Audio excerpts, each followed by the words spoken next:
Education in partial fulfillment for Sociology I, presented to you by yours truly, Lemuel Joshua S. Toribio from 1ECE2. So before we begin our discourse, let us first have some questions to ponder throughout our discussion. So number 1, what is the future of education in our country, the Philippines? Number 2, what are the problems currently faced by education? 3, how can we be more competitive with our Asian neighbors? So to begin our discussion, let us first define what is it meant by education. So what does education mean? Education is defined as a preparation for effective participation in social relations. So education is probably one of the core elements that contributes to the holistic development of a person. It is defined as a process of developing a person's knowledge, skill, and character by going through a learning process drafted by an educator. The word education comes from the Latin word educere, which means to bring out or to lead out. This further cements the aim of education, to bring out the best of a person's abilities by providing a constant activity that helps hone a person's potential. So education is as well an agency for social development as related to the schools. So to continue, sociologically speaking, education is a consciously controlled process whereby changes in behavior are produced in a person and through a person in a group. So another thing, education is a major factor in economic growth. So how do I say that? A study conducted in Brazil showed that one additional year of average education per person in a labor force increased output by about 20%. So this means that education is clearly one of the factors for a macroeconomic development. Okay? So education may be achieved in 3 levels. Number 1, the primary level or the elementary education, the secondary level or the high school education, and the tertiary level or the college education. Okay? So, trivia. According to a trend, females outnumber males. The rates of failures, dropouts, and repetitions are higher for males than for females. So how did that happen? So we have these reasons. Number 1, daughters receive more education but less land than sons. So number 2, there are more opportunities for male in the agricultural sector. Number 3, parents rely more on their daughters. And number 4, males focus more on their vices or hobbies, just like the computer games, or so on and so forth. Okay? So education may be achieved or may be classified into 2 as to formal and non-formal. So what does it mean by formal education? Formal education is synonymous with school. It sets definite objectives and goals reached through a systematized formal instructional methods. So formal education is run or is usually run by a state, by the private individuals or corporations, or by religious groups. So for the state, it is usually known as the public schools, and for the private individuals, the private schools. So in the Philippines, public education dominates in the elementary and secondary education levels, while tertiary levels are taken largely by private institutions, as to which it is sustained by the students' tuition fees and grants. So how does formal education differentiate from the non-formal education? So the non-formal education, or what we know as informal education. So informal education is learning through interaction with others in a group. Ideas and facts are acquired through suggestion, observation, example, imitation, and inculcation from the family, playgroup, neighborhood, or occupational group. Books, newspapers, magazines, radio, films, and television are important instruments through which information and attitudes are acquired or learned. Non-formal education consists of sets of definite learning goals and objectives, generally making use of a more flexible curriculum, less rigid admission procedures, and more participative learning methods. So it is not covered by the traditional system, as what we have said, and it is usually administered by some organizations and companies. Okay? So let us now proceed to the functions of education. Function number 1, the transmission of cultural heritage. The transmission of cultural heritage remains the traditional function of education. Cultural heritage includes knowledge, language, mathematics, and science that are familiar to most students. It also includes the attitudes, values, and norms of the society. For most of these, imitation and inculcation is required for its transmittal. Function number 2, to help individuals select social roles and to train them for the roles they have chosen. Education is also aimed at developing new social patterns that will bring about different specializations. This means that schools provide not only the new experiences but also offers alternatives and a wider selection for social roles. As soon as one has indicated a preference, the school begins to train him or her for it. Okay? Function number 3, to integrate into the cultural mainstream the various subcultures and identities. The function of education to socially integrate different groups into the cultural mainstream must be maximized, as many countries with internal strife are composed of people that is diverse in dialect, religion, culture, or social class.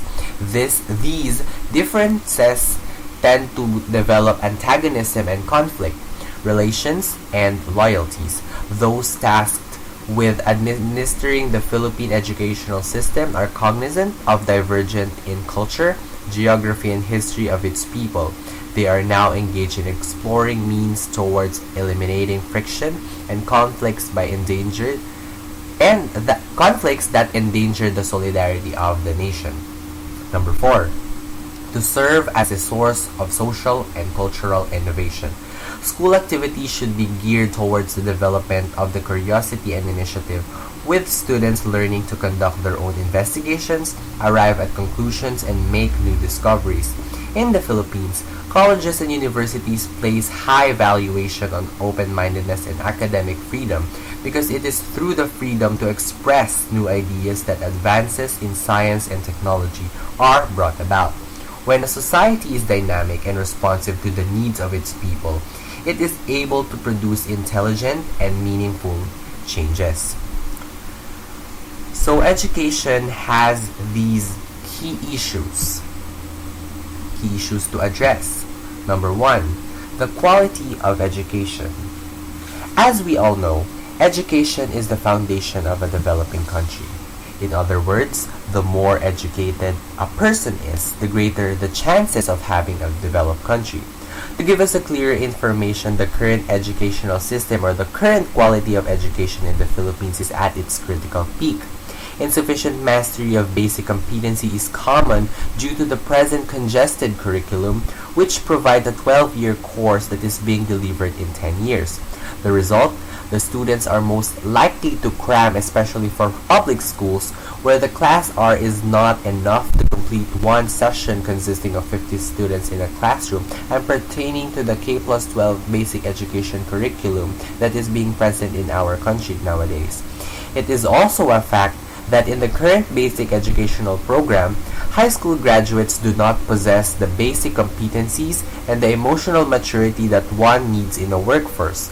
Currently, graduates of high school at 15 or 16 are not mature enough to handle higher educational discipline, and as a matter of fact, of all UNESCO's 155 member countries, Djibouti, Angola, and Philippines are the remaining countries which retain a 10-year pre-university system. So second problem, mismatch. Training and actual jobs available are not given due consideration.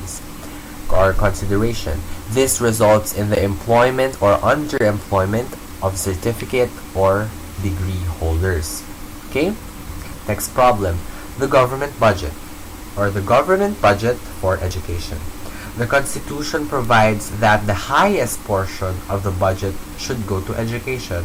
However, this is hardly applied. And the fourth key issue, accessibility of education. Dropout rate is higher among socioeconomically disadvantaged students. On the tertiary level, majority of the students are relatively well off. Tertiary schools are concentrated in the developed areas, such as the National Capital Region. Private schools here charge higher tuition fees. So I have a question. Do we still have a solution? Of course we do. These are some proposed reforms to address the key issues of education. Number one, to upgrade the salary scale of teachers to attract more good students to train as well as teachers. Number two, proper budgeting per region is based on participation and unit costs.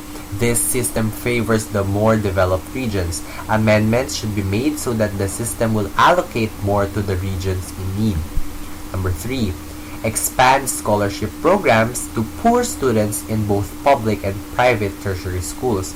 This is seen as a better option than increasing the subsidies to state universities. Number four, to encourage the business and industrial sector in higher education. This can ease the problem regarding the incongruence of enrollment in certain programs and the job market. So the bottom line, the major solution for this is what we call the technological development. The internet, which links computers throughout the world, has made its impact on information technology. It makes the accessibility of academic resources faster and more convenient.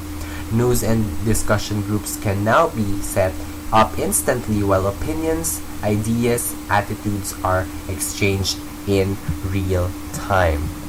So now, let us answer the questions that we have hanged a while ago. Question number one, what is the future of education in the Philippines? The answer, through the proper implementation of the proposed programs and the educational system, or the upgrading of the current educational system, the future of education in our country is at its good shape. Number two, what are the problems currently faced by education? Answer, these are the problems in the quality and accessibility of education, improper distribution of the government budget, and the mismatch. And the number three, how can we be more competitive with our Asian neighbors? Through the process known as educational integration, which develops the physical structures of education as well as the educational curriculum of our country. And that's all for my report. Hang on for Jackie's report about the history of education in the Philippines and the current state of education in the Philippines. So that's all. Thank you very much.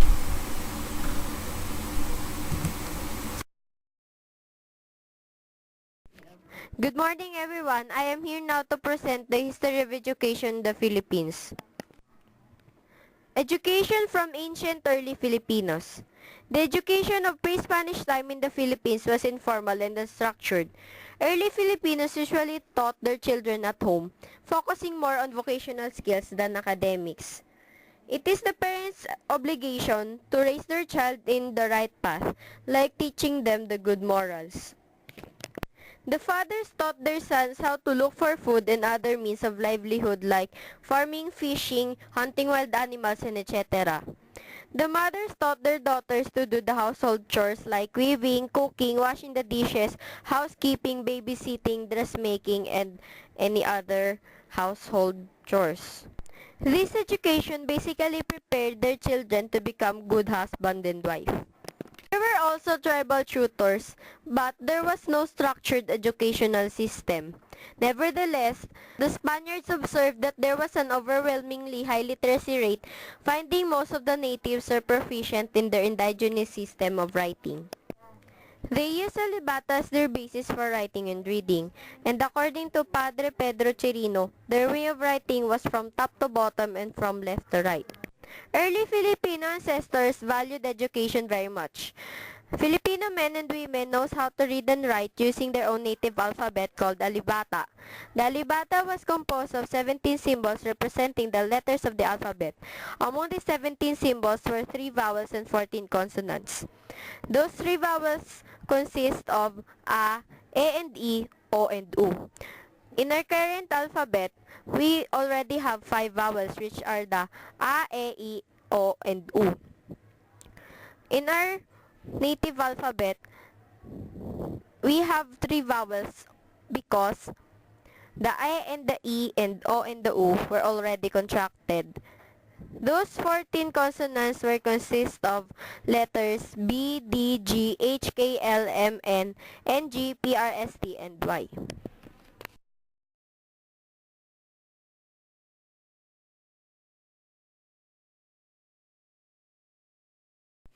Education in the Philippines during the Spanish period. The educational system of the Philippines during the Spanish times was formal. The religious congregations paved the way in establishing schools from the primary level to the tertiary level of education. With the coming of the Spaniards, missionary teachers replaced the tribal tutors. The focus of education during the Spanish colonization of the Philippines was mainly religious education. The Catholic doctrine schools that were set up initially became parochial schools which taught reading and writing along with catechism, which they called Doctrina Christiana.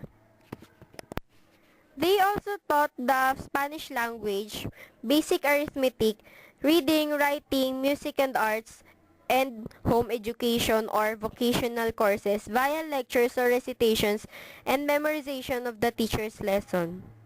There were separate schools for boys and girls, but the boys were given the utmost importance because they are the ones who only have the privilege to study at the universities at that time. But there are two kinds of schools for girls.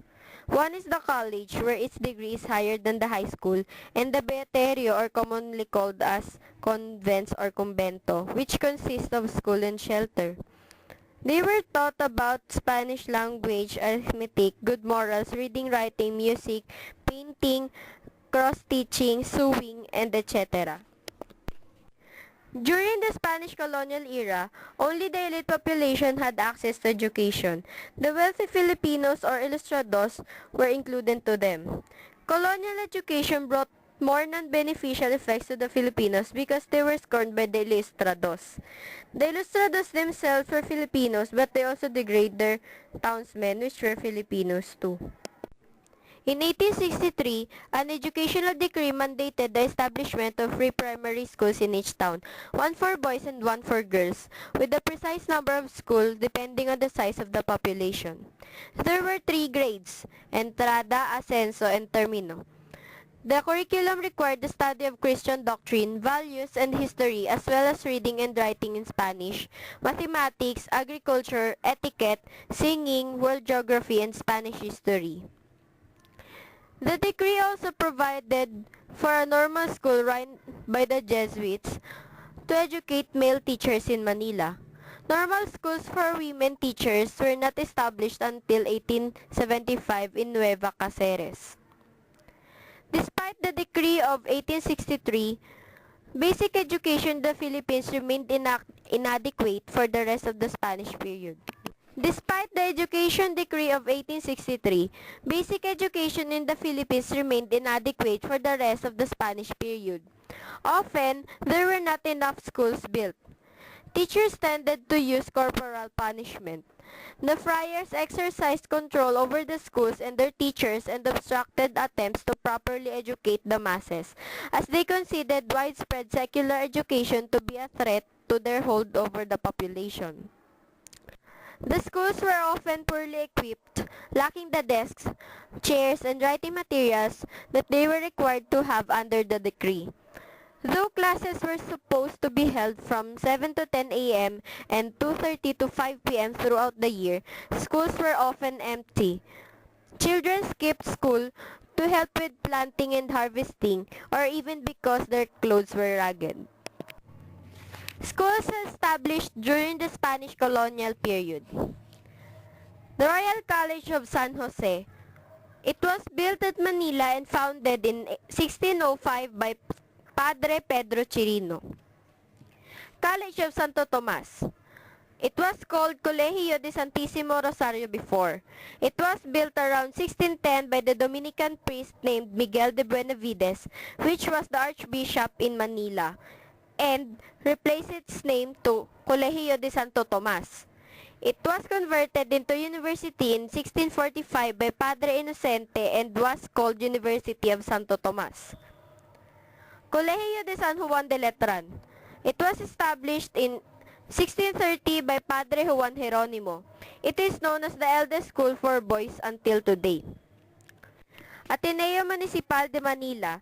It was formerly known as Escuela Pia, and it was founded in 1859 by the Jesuits and is now famously known as a prime university.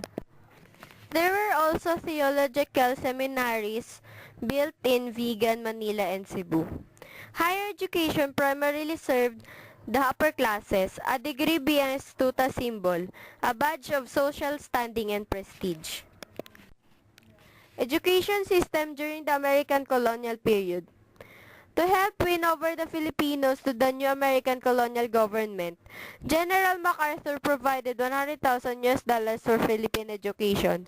New schools were established with English as the medium of instruction, with chaplains and non-commissioned officers serving as teachers. The three main purposes of education system during the American era was first, to promulgate democracy, second, to train the Filipinos to have nationalism, and lastly, to teach the English language. The reason why the Americans trained us to have devotion to our country is because the reason why we are easily conquered before by other nations was our lack of patriotism and unity. If we will compare, there were a lot of changes in educational system in the American occupation, unlike those Spanish occupation that only few Filipinos can afford to study. Because in American period, free education was implemented throughout the nation. There were public schools open for boys and girls, and most of all, the literacy rate increased due to the positive changes in the educational system. The first school was established at Corregidor. Lieutenant George Anderson was the first proclaimed administrator of the schools in Manila. Schools were also opened in the provinces. The education was free and the books, pencils, and notebooks were also free. Its purpose is to encourage the children to go to school. The Department of Education was formerly known as Department of Public Instruction. It was founded in 1903 to govern the schools. The first director was Dr. David H. Barrows. In August 23, 1901, the first group of American teachers arrived. They were about 600 in numbers and they traveled using the ship named Thomas, and that's why they were called Thomasites. Teachers were also trained in the normal school founded in Manila in 1901, and its branches subsequently established in major towns. Elementary school teachers were trained in English language and literature, geography, mathematics, principles of education, teaching methods, and educational psychology. The free elementary schools that were established consisted of 4 primary grades and 3 intermediate grades. In the first decade, the intermediate grades focused on vocational education with a special course for those who intended to go to high school. Apart from English language and literature and arithmetic, the elementary schools taught geography, nature study, music, drawing, physiology, hygiene, and physical education. Age-appropriate industrial skills were taught in all levels. In 1902, secular public high schools were established, teaching courses on current events, U.S. history and government, algebra, geometry and arithmetic, general sciences and history, and physics, as well as English literature and composition and physical education. There were also the existence of education for adults.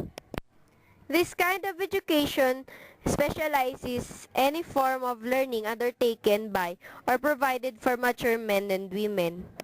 The government launched a campaign for the literacy to read and write to lessen the illiteracy among the natives. They also established schools for the non-Christian Filipinos at the Mountain Province where the Igorots live, and at Mindanao for our brother Muslims. The Institute of Private Education was established in order to observe private schools. In 1941, the total number of students studying in the 400 private schools in the country reached 10,000.